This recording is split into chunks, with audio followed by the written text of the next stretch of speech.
नारायण। भक्तजनों, बंधुजनों, आप सभी को पुण्यमयी कार्तिक मास की हार्दिक शुभकामनाएं। आप सभी का आपके इस चैनल ब्राह्मण देव कन्या में बहुत बहुत स्वागत है।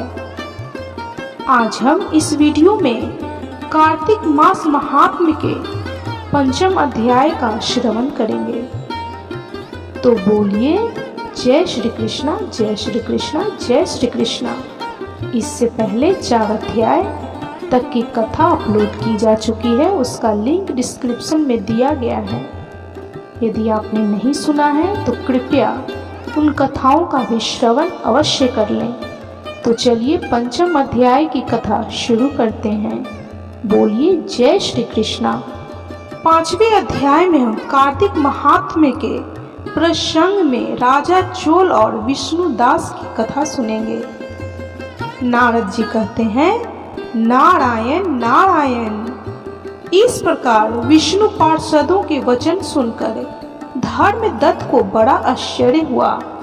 वे उन्हें साष्टांग प्रणाम करके बोले, प्रायः सभी लोग भक्तों का कष्ट दूर करने वाले श्री हरि विष्णु की यज्ञ, दान, व्रत, तीर्थ सेवन और तपस्याओं के द्वारा विधि पूर्वक आराधना करते हैं। उन समस्त साधनों में कौन सा ऐसा साधन है जो भगवान श्री हरि विष्णु को प्रीति कारक तथा उनके सामीप्य की प्राप्ति कराने वाला है?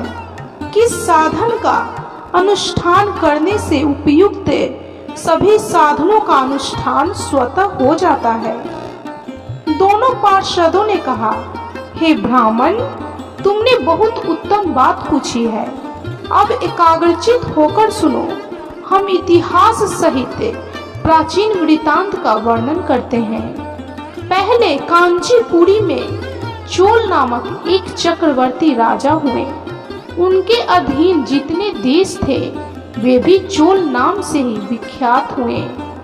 राजा चोल जब इस भूमंडल का शासन करते थे उस समय कोई भी मनुष्य दरिद्र, दुखी, पाप में मन लगाने वाला अथवा रोगी नहीं था।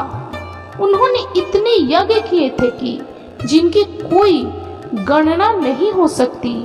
उनके यज्ञों के सुवर्णमय एवं शोभाशाली यूपों से भरे हुए ताम्रपर्णी नदी के दोनों किनारे चैत्र रथ वन के सामने सुशोभित होते थे।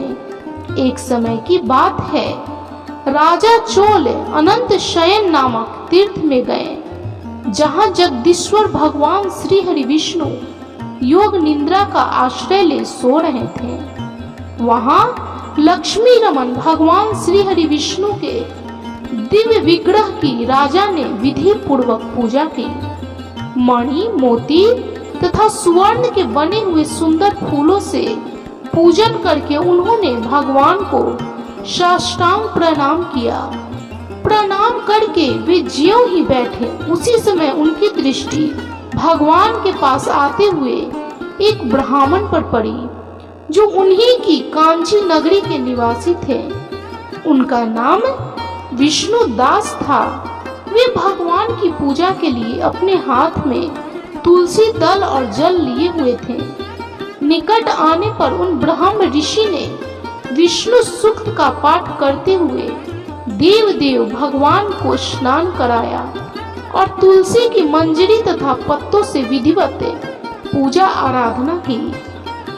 राजा चोल ने जो पहले से रत्नों से भगवान की पूजा की थी वह सब तुलसी पूजा से ढक गई। यह देखे राजा कुपित होकर बोले, विष्णुदास, मैंने मणियों तथा सुवर्ण से भगवान श्री हरि की पूजा की थी, वह कितनी शोभा पा रही थी, किंतु तुमने तुलसी दल चढ़ाकर सब ढक दी।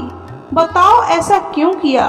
मुझे तो ऐसा जान पड़ता है कि तुम बड़े मूर्ख हो, भगवान श्री हरि विष्णु की भक्ति को बिल्कुल नहीं जानते। तभी तो तुम अत्यंत सुंदर सजी सजाई पूजा को पत्तों से ढके जा रहे हो। तुम्हारे इस बर्ताव पर मुझे बड़ा आश्चर्य हो रहा है। विष्णुदास बोले, हे राजन, आपको भक्ति का कुछ भी पता नहीं है, कुछ भी ज्ञान नहीं है। केवल राज लक्ष्मी के कारण आप घमंड कर रहे हैं। बताइए तो आज से पहले आपने कितने वैष्णव व्रतों का पालन किया है? राजा ने कहा, हे ब्राह्मण, यदि तुम विष्णु भक्ति से अत्यंत गर्व में आकर ऐसी बात करते हो तो बताओ तुम में कितनी भक्ति है? तुम तो दरिद्र हो, निर्धन हो। तुमने श्री हरि विष्णु को संतुष्ट करने वाले यज्ञ और दान आदि कभी नहीं किए हैं तथा पहले कहीं कोई देवालय भी नहीं बनवाया है। ऐसी दशा में भी तुम्हें अपनी भक्ति का इतना घमंड है। अच्छा, तो आज यहाँ जितने भी श्रेष्ठ ब्राह्मण उपस्थित हैं वे सभी कान खोलकर मेरी बात सुन ले। देखना है मैं पहले भगवान श्री हरि विष्णु का दर्शन पाता हूँ या यह ब्राह्मण। इसमें लोगों को स्वयं ही ज्ञात हो जाएगा कि हम दोनों में से किसमें कितनी भक्ति है। दोनों पार्षद बोले, हे ब्राह्मण। यह कहकर राजा चोल अपने राजभवन को चले गए।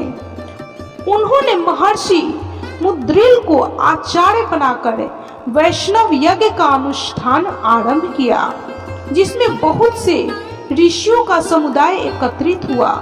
बहुत सा अन्न खर्च किया गया और प्रचुर दक्षिणा बांटी गई। जैसे पूर्व काल में गया क्षेत्र के भीतर ब्रह्मा जी ने समृद्धिशाली यज्ञ का अनुष्ठान किया था, उसी प्रकार राजा चोल ने भी महान यज्ञ आरंभ किया।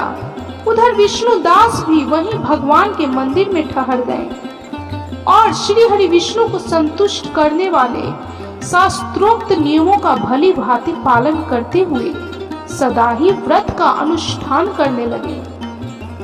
माघ और कार्तिक के व्रत, तुलसी के बगीचों का भली भांति पालन, एकादशी का व्रत, द्वादशा अक्षर मंत्र का जाप तथा गीत नृत्य आदि मांगलिक उत्सवों के साथ षोडशोपचार द्वारा प्रतिदिन श्री हरि भगवान विष्णु की पूजा, यही उनके जीवन की दिनचर्या बन गई थी। वे इन्हीं व्रतों का पालन करते थे।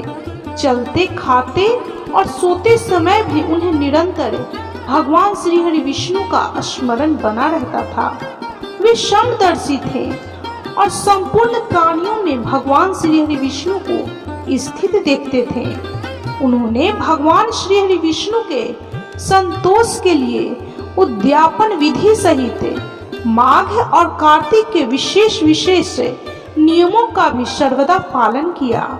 इस प्रकार राजा चोल और विष्णुदास दोनों ही भगवान श्री हरि विष्णु की आराधना करने लगे।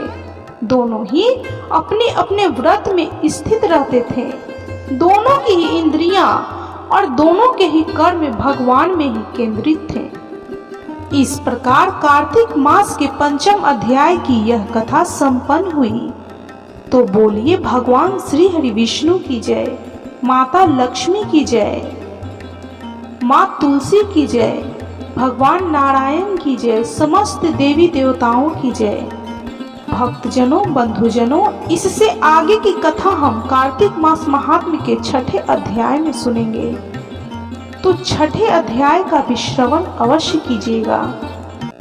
इस कथा को सुनने वाले सभी भक्तों पर नारायण की असीम कृपा बनी रहे।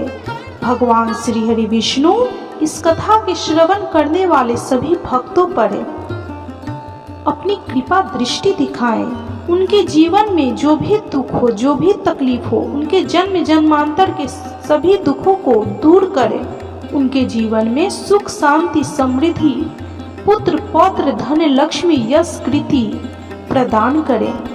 तो भक्तजनों, इस प्रकार यह कथा संपन्न हुई। यदि आपको यह कथा अच्छी लगी हो तो प्लीज वीडियो को लाइक कीजिए।